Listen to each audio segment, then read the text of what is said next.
کہ تو میں اس کو کیا جانوں گا, کیا پڑھوں گا. تو یہ جو اصل معلوم والے جو لوگ ہیں, جو صاحب نظر ہیں, جن کے اوپر یہ سارے راز کھلے ہوئے ہوتے ہیں, وہ کہتے ہیں کہ دیکھو یہ علم لو, اتنا علم لو جس سے تمہاری زندگی آسان ہو, اتنا علم لو جس سے تمہیں مذہب پہ چلنے میں آسانی ہو, اتنا علم لو جس سے تمہاری منفعت بخش زندگی گزرے, جس سے تم لوگوں کو معاف کر سکو. ایسا علم لو جو تمہیں سرکار دو عالم کے قریب کر دے, ایسا علم دو جو تمہیں اولیاء اللہ کے راستے پہ چلانا کے طریقہ سکھائے. یہ علم جو ہے, یہ سارے باقی علم ایسے ہیں کہ جن کو جانے نہ جانے میں کوئی اتنا فرق نہیں پڑے گا. اور جو سب سے بڑی جو آپ نے ایک بات بتائی کہ اگر تم علم اس لیے حاصل کر رہے ہو کہ تم لوگوں کے اوپر روب جھاڑ سکو کہ میں بہت با علم ہوں, تو اس سے اچھے تم جاہل ہو. اگر تم نے لوگوں کو صرف متاثر کرنے کے لیے تم نے علم حاصل کیا ہے, یہ تم نے ڈگریاں لی ہوئی ہیں, تو یہ تم اس سے بہت بہتر تھا کہ تم جاہل ہی ہوتے. کہ متاثر کرنا نہیں ہے, لوگوں کے اوپر اپنی علمیت کو روب جھاڑنے کا نام علم نہیں ہے, لوگوں کی خدمت کرنے کا نام علم ہے, لوگوں کے کام آنے کا نام علم ہے, یہ سرکار دو عالم کے راستے پہ چلنے کا نام علم ہے. تو میں تو یہ سرکار کی باتوں سے ساری جو بات سمجھ آئی ہو آپ کو. بہت خوبصورت, سبحان اللہ. چلیں اب ہم چونکہ وقت کی بھی ہمیں دیکھنا پڑ رہا ہے, کیونکہ یہ اتنا طویل اور عریض جو ہے موضوع ہے جس پر باتیں کی جا سکتی ہیں گھنٹوں. چلیں, لیکن اس میں اس چیپٹر کے جو آخری حصے میں جو اس کا ذکر ہے اس پر بات کرنا بہت ضروری سمجھتا ہوں میں. تو چلیں میر صاحب سے آغاز کرتے ہیں کہ علم کو نور بھی کہا گیا ہے اور حجاب اکبر. یہاں سے شروع کرتے ہیں, ذرا آپ وضاحت کیجئے ہمارے سننے والوں کو, دیکھنے والوں کو, کہ یہ نور اور حجاب, ذرا اس کی وضاحت کیجئے تاکہ لوگ سمجھ پائیں. جی, اس کی وضاحت قبلہ واصف صاحب نے خود ہی فرما دی ہوئی ہے کہ ایک تو یہ حدیث شریف ہے نا جی, العلم حجاب الاکبر, کہ علم جو ہے یہ حجاب اکبر ہے. اور یہ بھی حدیث شریف ہے کہ علم نور ہے, بلکہ نور علی نور ہے. اب ہاں, اور یہ جو نور حجاب, جو علم حجاب ہے بلکہ حجاب اکبر ہے, اور ایک علم جو ہے وہ نور ہے. اب اس میں فرق کیا ہے, یہ سرکار نے ہی وضاحت فرما دی ہوئی ہے کہ وہ علم جو اگر وہ خلق کو راضی کرنے کے لیے ہو تو وہ تو اکبر ہے, حجاب الاکبر ہے, اور اگر خالق کو راضی کرنے کے لیے وہ ہو تو وہ نور ہے, بلکہ نور علی نور ہے. اسی طرح قبلہ واصف صاحب نے یہ بھی فرمایا ہوا ہے کہ وہ علم جو ادب سکھائے وہ نور ہے, وہ علم جو خدمت سکھائے وہ نور ہے, اور وہ علم جو تکبر سکھائے, تکبر پیدا کرے, وہ حجاب الاکبر ہے. تو یہ بڑی خوبصورت تعریف جو ہے وہ آپ نے یعنی وہ بتا دی ہے. اور اسی طرح وہ ایک بڑی کسی ہستی کے حوالے سے یہ بات ہے کہ کسی نے کہا کہ اچھا یہ باہر کمرے کے اندر جو ہے نا وہ 4 چیزیں پڑی ہوئی ہیں, تو ان میں سے نہ کوئی اٹھا لے. اس میں ایک چیز جو ہے نا وہ دولت تھی, ایک جو ہے وہ شہرت تھی, ایک جو ہے وہ علم تھا, اور ایک چیز جو ہے وہ عزت تھی. وہ کہتے ہیں کہ جی وہ کسی نے شہرت والا ڈبہ پکڑ لیا, کسی نے دولت والا پکڑ لیا, کسی نے عزت والا پکڑ لیا, اور کسی نے علم والا پکڑ لیا. کہتے ہیں کہ جس نے شہرت والا پکڑا یا دولت والا پکڑا یا اس نے عزت والا پکڑا, کہتے ہیں کہ ان سب کو وہ ایک ایک چیز مل گئی. اور جس بندے نے علم والا ڈبہ پکڑا تو کہتے ہیں باقی ساری چیزیں اس کے پیچھے آ جائیں گی. تو وہ علم جو ہے وہ ہی حاصل کرنا چاہیے جو جس کو اللہ نے یعنی اور اس کے نبیوں نے جس سے پسند کیا گیا ہے. اور وہ علم جو ہے وہ جیسے آپ نے وہ نور اور حجاب الاکبر کی بات ہے, تو بس سرکار واصف صاحب کا ایک فنکشن جو ہے نا جی, یہ بڑے پڑھے لکھے جو وقت کے لوگ تھے نا جی, لکھنے والے, کتابیں, ڈرامے, اخبار, ادیب لوگ تھے, آپ نے ان کو ایڈریس کیا. تو کسی نے پوچھ لیا کہ آپ ان بڑے پڑھے لکھے لوگ آپ کے ارد گرد بیٹھتے ہیں, حالانکہ وہ بھی کتابوں سے ہی کھیلتے ہیں, لفظوں سے کھیلتے ہیں, تو آپ ان کو کیا سمجھانا چاہ رہے ہیں؟ آپ نے فرمایا ان کے علم کو میں مؤدب کرتا ہوں, میرا یہ فنکشن ہے. میں انہیں کتاب میں نہیں پڑھاتا.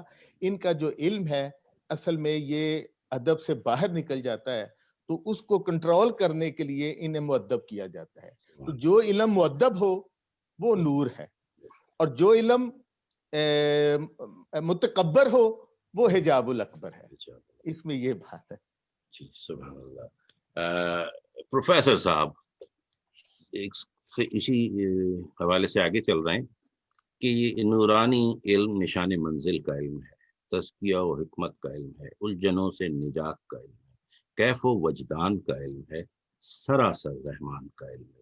تو میرا سوال ہے کیف و وجدان کا علم, ذرا اس کی وضاحت کیجیے تاکہ لوگ سمجھ سکیں یہ ہے کہ.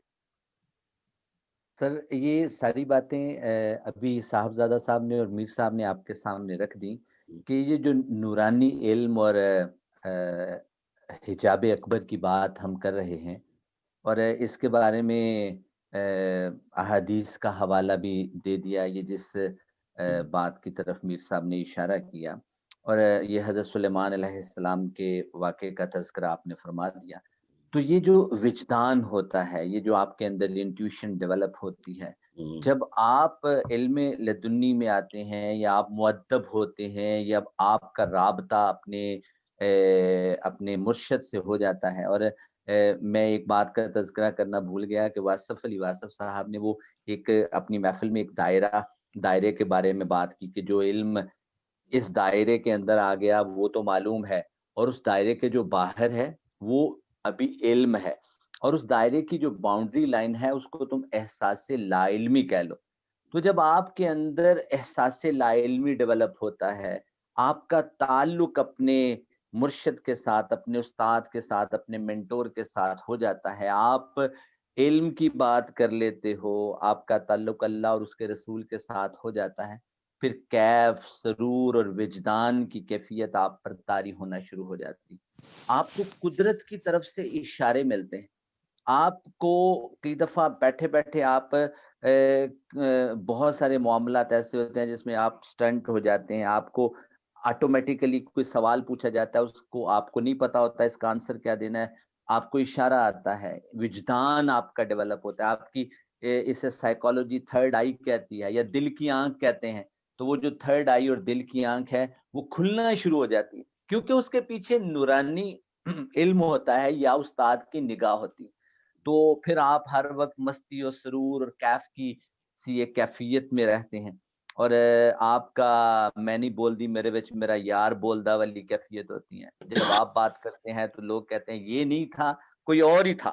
جیسے ہم نے میر صاحب سے اکثر سنا کہ جب آپ بات کرتے تھے تو بات کرنے کے بعد آپ کہا کرتے تھے کہ کئی دفعہ کہ یہ کیا بات ہوئی, پوچھا کرتے تھے, کیونکہ آپ کو کہیں اور سے سیٹلائٹ سے اشارے آ رہے ہوتے ہیں, آپ کو وہاں سے وجدانی کیفیت ڈیولپ ہوتی ہے. تو یہ اس بات میں اس طرف اشارہ کیا گیا ہے کہ جس کے پاس رحمانی نالج ہے, جس کے پاس مولائی چینل کی طرف سے شعائیں آتی ہیں, تو ڈیفینیٹلی اس کا وجدان, اس کا انٹینا, اس کی شعائیں, اس کی فریکوینسی کنیکٹ ہوئی ہوتی ہے. تو پھر بہت سارے معاملات اس کے لیے کیف و سرور اور وجدان کی سی کیفیت ڈیولپ ہو جاتی ہے. جی بہت شکریہ پروفیسر صاحب. چونکہ ہم پروگرام کے آخری حصے کی طرف جا رہے ہیں تو میں چلتا ہوں صاحبزادہ کی طرف, اور اس کے علاوہ کچھ سوالات بھی ہیں میرے ساتھ. تو جو یہ جملہ ہے اس پر میں آپ کی روشنی چاہتا ہوں کہ مثلا اس میں کہا گیا ہے, جو ذکر ہے ابو جہل کے پاس علم تھا لیکن نگاہ نہ تھی, اور اگر نظر نہ ہو تو علم جہالت سے بدتر ہے. گو کہ آپ نے بڑی بہتر وضاحت کی تھی, لیکن یہ جو نگاہ جو ہوتی ہے, یعنی ایک تو اس کا حصول کیسے کرنا چاہیے, لوگوں نے پوچھا کہ کیسے کیا جائے. پھر اگلا سوال اسی کے ساتھ منسلک کیا ہے ایک صاحب نے کہ ہماری تعلیم یہ اقدار کیسے پیدا کرے گی. یعنی وہ چاہتے ہیں کہ کچھ آپ اس پہ روشنی ڈالیے, اور پھر اس کے بعد میں آگے چلوں گا. چند اور سوالات ہیں تو صاحبزادہ صاحب. سرکار نے ایک شعر پڑھتے تھے باب اللہ شاہ صاحب کا کہ ایک تو یہ بھی انداز ہے کہ علم و بس کریوں یار, اکو الف تیرے درکار. کہ یہ بھی ایک آپ کو یکسوئی عنایت ہو جاتی ہے کہ جب آپ ایک خیال میں ڈھل جاتے ہیں تو وہ خیال آپ کی پرورش کرتا ہے، اور وہ جب خیال آپ کی پرورش کرتا ہے تو پھر آپ کے افکار اور کردار بھی اسی میں ڈھل جاتے ہیں. یعنی کہ پھر پہلے آپ کی بات سے بات ملتی ہے اور کہتے ہیں پھر چلتے چلتے کہیں شکل سے شکل بھی مل جاتی ہے، کردار سے کردار مل جاتا ہے. تو یہ جب عطا ہونی شروع ہوتی ہے تو وہ پھر بات جو ہے نا کہیں اور چلی جاتی ہے. اس کو سرکار وائس صاحب نے اپنی ایک پنجابی کتاب ہے بھرے بڑولے، اس میں بھی آپ نے ایک انداز میں اس کو فرمایا کہ اسا بسم اللہ نو پڑھ کے اج کیتی شروع کتاب وچ موراں دے پر رکھے اسا لائے عطر گلاب. یعنی کہ کتاب ابھی شروع کی ہے آپ نے، تو کہا ہے کہ میں نے ادب سے کتاب پڑھنی ابھی شروع کی، اور درمیان میں آپ فرماتے ہیں کہ جد الف لام ملایا او اللہ بن کے آیا وچ میم مروڑی جوڑ کے ساڈا بنیا کم جناب. یعنی کہ الف لام میں جب وہ میم مروڑی جب محمد صلی اللہ علیہ وسلم کی جوڑی ہے تو تب کام بنا ہے. پھر اس کو جو اینڈ آپ کرتے ہیں اس پوری اپنی نظم کو، تو آپ فرماتے ہیں کہ اسا پڑھیا ہے وناس نو اسا چھڈیا عام تے خاص نو جد نقطہ ویکھیا بے دا اسا کیتی بند کتاب. تو وہ بے کے نقطے پہ نے آ کے کہا کہ جب ہم نے اس بے کے نقطے کو دیکھ لیا تو پھر ہم نے کتاب بند کر دی، کہ اب ہمارا تعلق بلڈ ہو گیا بے کے نقطے سے. تو اب ہم تو بے کے نقطے کو بھی بڑی تفصیل سے فرمایا گیا ہوا ہے کہ مولا علی نے اس کی وضاحت فرمائی ہوئی ہے کہ انہوں نے کہا کہ میں قرآن پاک کی جو دل ہے وہ سورہ یاسین ہے، اور سورہ یاسین کا جو دل ہے وہ اس کی بسم اللہ میں ہے، اور بسم اللہ کا جو دل ہے اس کے نقطہ بے میں ہے، اور وہ نقطہ بے میں ہوں. ماشاءاللہ ماشاءاللہ. تو یہ جب وہ مولا علی نے جب وہ نقطہ بے کا اپنے آپ کو ذکر کیا تو سرکار نے پھر کہا کہ جد نقطہ ویکھیا بے دا اسا کیتی بند کتاب، کہ یہ اس وقت تک آپ کی کریکٹرائزیشن ہو ہی نہیں سکتی جب تک کتاب سے صاحب کتاب تک کا تعلق نہ آپ سے بنے. واہ واہ ماشاءاللہ. تو یہ تعلق بلڈ ہونا بہت ضروری ہے کہ آپ کتاب سے نہیں لے سکتے، اس کے لیے ایک نگاہ آپ کو چاہیے، اس کے لیے ایک پرورش آپ کو چاہیے جو گاہے گاہے آپ کی پرورش کرتی رہے. آپ سرکار اکثر فرمایا کرتے تھے وہ اپنے خیال کا خیال رکھا کرو. واہ واہ. تو یہ خیال کا خیال جو رکھنے والے جو لوگ ہوتے ہیں وہ اس کے خیال کی پرورش کر رہے ہوتے ہیں. بلکہ وہ ایک آپ نے کہانی بھی اس میں سنائی کہ ایک بادشاہ تھا، وہ بازار سے گزرا، اس نے ایک خاتون کو دیکھا اور خاتون کو دیکھتے دل میں خیال آیا کہ اس کو تو مہرانی ہونا چاہیے، اور ساتھ ہی دوسرے لمحے یہ بھی خیال آیا کہ گرو نے کہا یہ جو خواتین ہوتی ہیں ان کے بارے میں ایسے نہیں سوچتے، یہ تمہاری مائیں بہنیں ہوتی ہیں. تو خیال آتے ہی ایک ندامت کا احساس ہوا کہ یہ نے کیا سوچ لیا. تو وہ بھاگا بھاگا اپنے گرو کے پاس ہے اور کہا کہ جی میں نے آج ایسا خیال کیا. تو گرو نے کہا اچھا مجھے بتاؤ یہ تو بڑا غلط کام ہو گیا، تم سزا یہاں لینا چاہتے ہو یا اگلے جہان میں لینا چاہتے ہو؟ تو بادشاہ نے کہا کہ جی اگلے جہان میں پتہ نہیں کیا ہوگا، مجھے آپ یہیں پہ فارغ کروا دیں. تو گرو نے کہا کہ تم ایک لاؤ جلاؤ، آگ جو بڑی آگ. اور جب وہ آگ جل گئی تو گرو نے اس بادشاہ سے کہا کہ جاؤ اس میں جا کے کود جاؤ.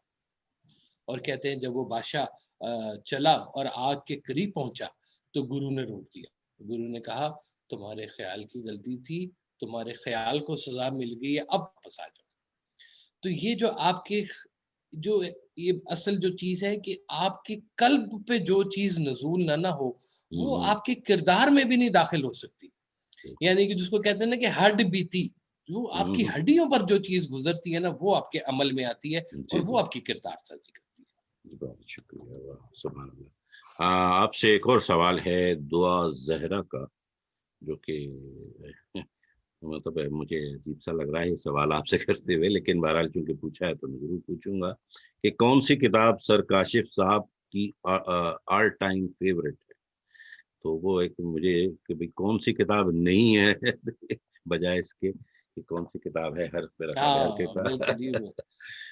ہر کتاب ہے جی، بلکہ یہ زندگی خود ایک کتاب ہے جی اور اس زندگی سے میں جو ہے نا سرکار کی یادیں جوڑ کے تو چلتا ہوں اور ان کی یادوں میں رہنا اور اس کتاب میں رہنا مجھے سب سے زیادہ پسند ہے۔ دوسرا سوال ہمارے کو دوست محمد عارف صاحب نے کیا ہے کہ فقط نگاہ سے ہوتا ہے فیصلہ دل کا کیا مطلب؟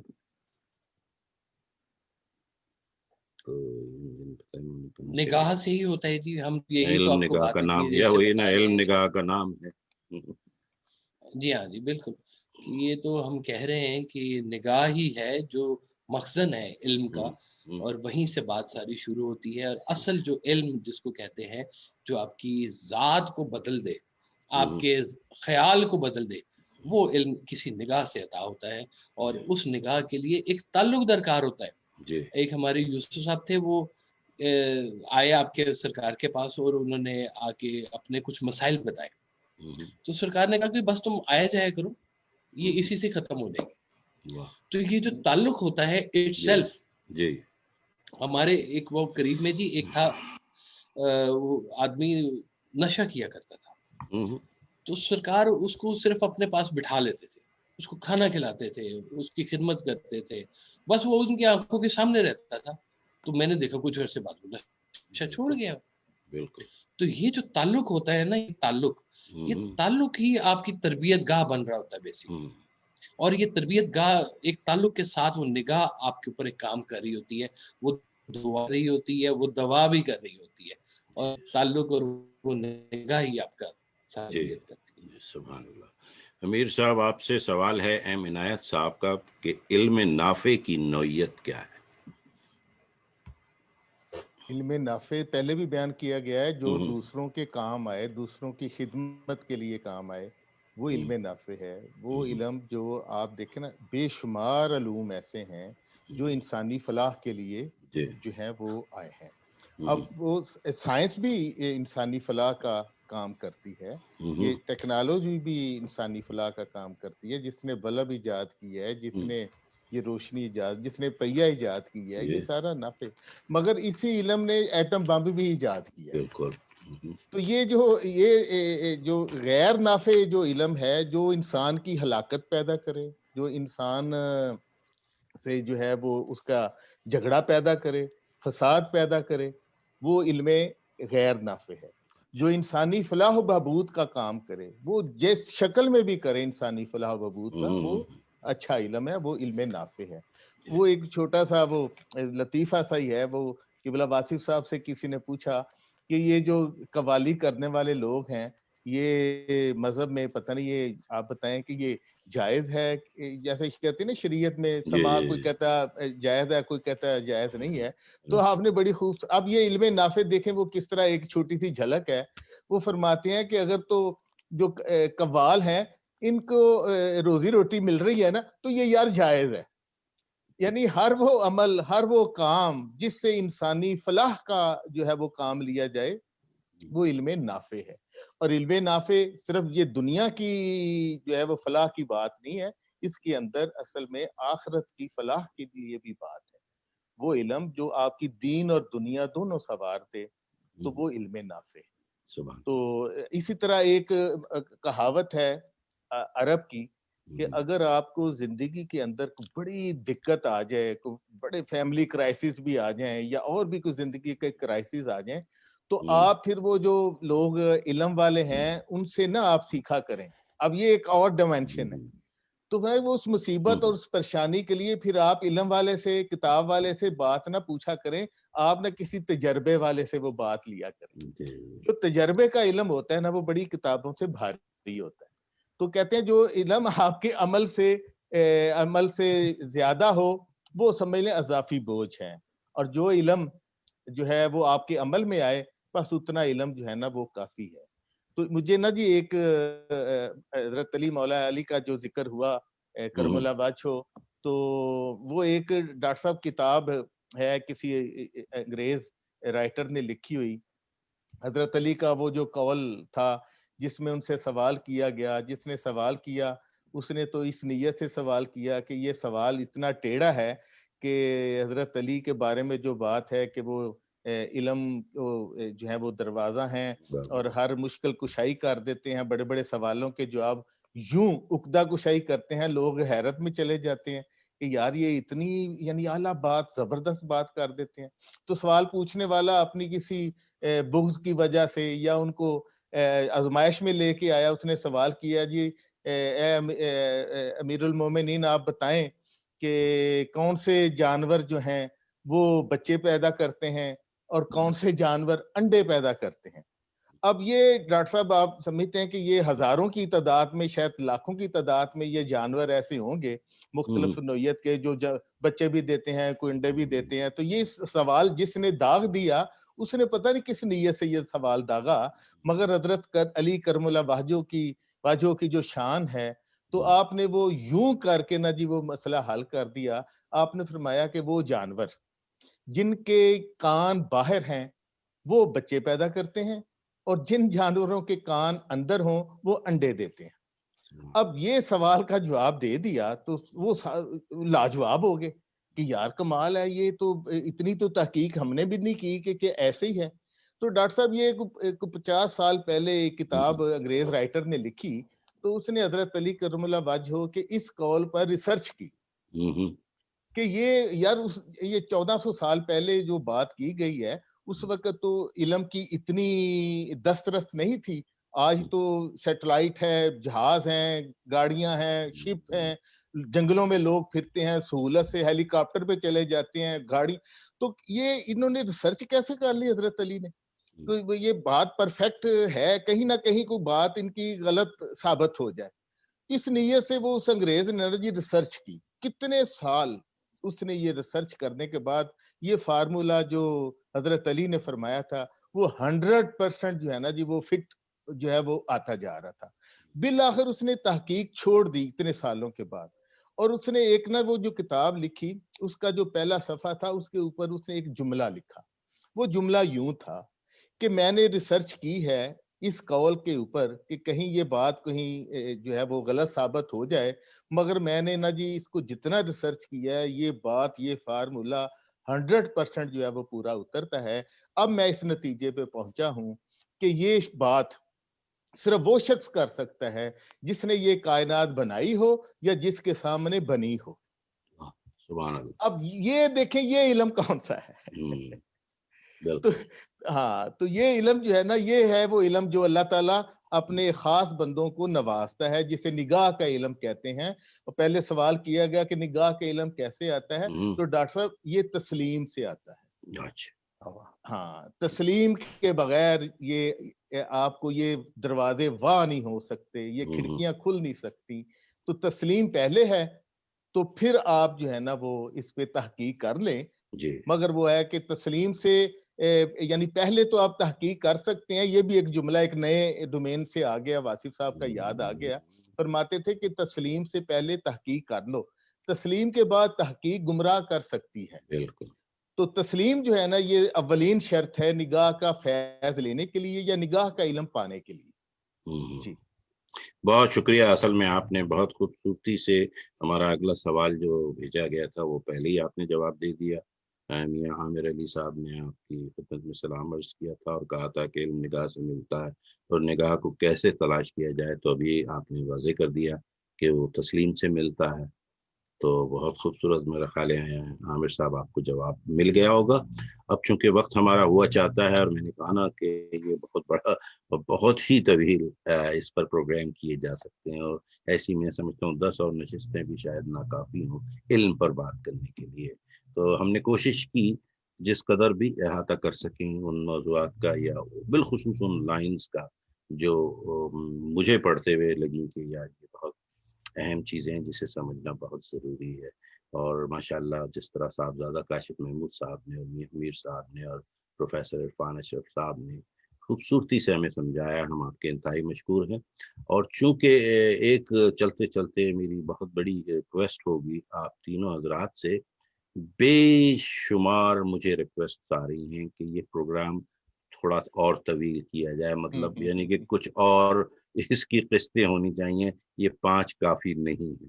اور مجھے بار بار یہ کہا جا رہا ہے, تو میں نے کہا جی میں آپ سب کے سامنے یہ درخواست رکھوں گا ہمارے مہمانوں کے سامنے، تاکہ جیسا بھی پھر ان کا جواب ہماری، بالکل ہم تو چاہتے ہیں یہ چلتا رہے، لیکن اب مجھے نہیں پتا آپ کی مصروفیات میں سے آپ کو وقت نکالنا پڑتا ہے، وہ اگر آپ کو ہو سکتا ہے اپنے اسکیجول سے لڑنا پڑ رہا ہو، میں سمجھتا ہوں آپ کی مصروفیات کو. تو یہ ایک درخواست ہے، ذرا غور کیجیے، تاکہ اگر ایسا ممکن ہے تو ہم چند پروگرام اور کرنا چاہیں گے، چند اور مضامین پر، کیونکہ لوگ بڑی دلچسپی لے رہے ہیں اور سمجھنے کی کوشش بھی کر رہے ہیں اور سمجھ بھی رہے ہیں، اور مجھے انتہائی خوشی ہوتی ہے جب دیکھ کے، اور بالخصوص میں بڑا حیران ہوں، بلکہ میں یہ سمجھ رہے کہ وہی حیرت زدہ ہوں کہ یعنی نوجوانوں کا بڑی جو دلچسپی ہے اس سب ان مضامین میں، وہ حیران کن ہے میرے لیے. تو بہرحال ڈاکٹر صاحب میری ایک یعنی درخواست ہے کہ آپ سوالات جو ہیں وہ کچھ زیادہ اس کی بڑھا دیں، جو ہے وہ دوست جو ہے نا وہ شریک ہو جائیں اس پارٹیسپیشن میں، ان کا بھی ہو جی جائے جی حصہ، جی ان ہماری کے کوشش سوالات ہوتی زیادہ ہے. لے لیا کریں. ہاں جی نہیں، میری کوشش تھی، لیکن ابھی اصل میں تھوڑا سا آج عرفان صاحب نے بہت ہمت کر کے وہ اس چیز کو تھوڑا سارٹ آؤٹ کیا ہے، ہم اور مزید کریں گے. ہوا یہ ہے کہ لوگ تھوڑی سی ایک جھجک تھی کہ وہ، حالانکہ ہم نے انہیں لنک بھی بھیجے ہوئے ہیں کہ آپ آ جائیے، شو میں آ جائیے، تاکہ ہم چاہیں گے کہ آپ سوال کریں، لیکن چونکہ وہ لوگ لاگ ان نہیں کر رہے تھے، باہر بیٹھ کے سب سن رہے ہیں ہزاروں کی تعداد میں، لیکن وہ آنے سے پتہ نہیں کہ کچھ یا تو کیمرہ شائع ہوتے ہیں کچھ لوگ، یا کچھ سمجھتے ہیں کہ سوال کرنا دوران پروگرام پتہ نہیں ان کے لیے ذرا مشکل ہوتا ہے، تو ہم ان کی ہمت بڑھا رہے ہیں. الحمدللہ آج آپ دیکھیں زیادہ آپ کو نظر آ رہے ہیں لوگ اسکرین پر، اور ویسے بھی سوالات وائز بھی، تو ہم کوشش تو بہت کر رہے ہیں میرے صاحب، لیکن ہماری تو خواہش ہے، میں نے کہا نا کہ یہ لوگ چاہتے ہیں کہ پروگرام کا دورانیہ بھی طویل ہو اور پروگرام بھی زیادہ ہوں، تو یہ سب میں نے آپ کے سامنے رکھ دی ہے، جو بھی ہے ہماری صورتحال ہے، درخواست ہے ہماری بہت. ذرا آپ غور کیجیے اس پہ. بس دوستوں کو ایک میسج یہ بھی دے دیں کہ وہ واصف صاحب کی کتابیں ہیں، وہ کتاب کسی نہ کسی طرح رسائی حاصل کریں، وہ کتاب آپ تک پہنچے جو یہ ذوق شوق رکھتے ہیں، وہ کتاب کو حاصل کریں. بالکل. ہاں، چاہے وہ پی ڈی ایف میں لیں یا صاحبزادہ صاحب کو ایڈریس کریں، وہ ادھر سے کتابیں وہ پوسٹل بھی ہو سکتی ہیں. جی وہ ہماری ویب سائٹ ہے جی www.kashifpublications.com. جی سبحان اللہ. تو اس پہ جو حضرات چاہتے ہیں کہ کتاب ان تک دنیا کے کسی بھی حصے میں چاہتے ہیں ان تک پہنچ جائے گی. جی بہت بہت شکریہ، بہت شکریہ. دیکھیں جی ناظرین، آپ نے سن لیا، اور ہم اس کی یہ لنک لگا دیں گے ان کی ویب سائٹ کی، تو آپ ضرور اس کتابوں کا آرڈر کیجئے اور اسے پڑھیے.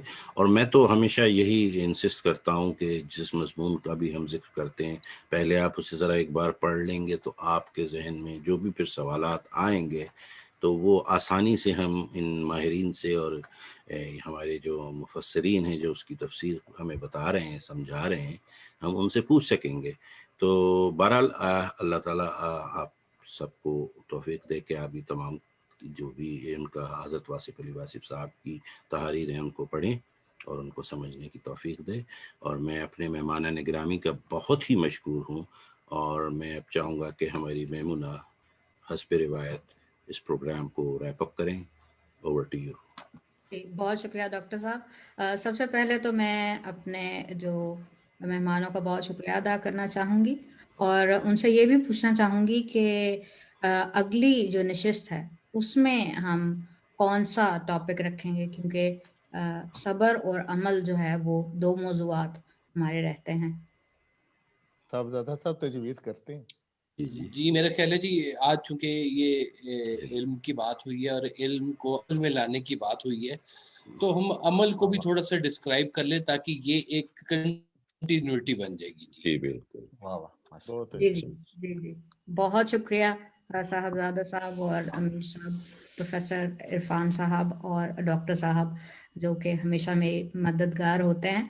تو ناظرین، حاضرین اور سامعین، ہمارے اس پروگرام کا وقت ختم ہوا چاہتا ہے، اور میں تمام لوگوں کا بہت بہت شکریہ ادا کرتی ہوں جو کہ ہمارے ساتھ اس نشست میں بھی موجود رہے، اور جنہوں نے ہمیں لائیو دیکھا، اور جو بعد میں بھی ہمارے پروگرام کو دیکھیں گے.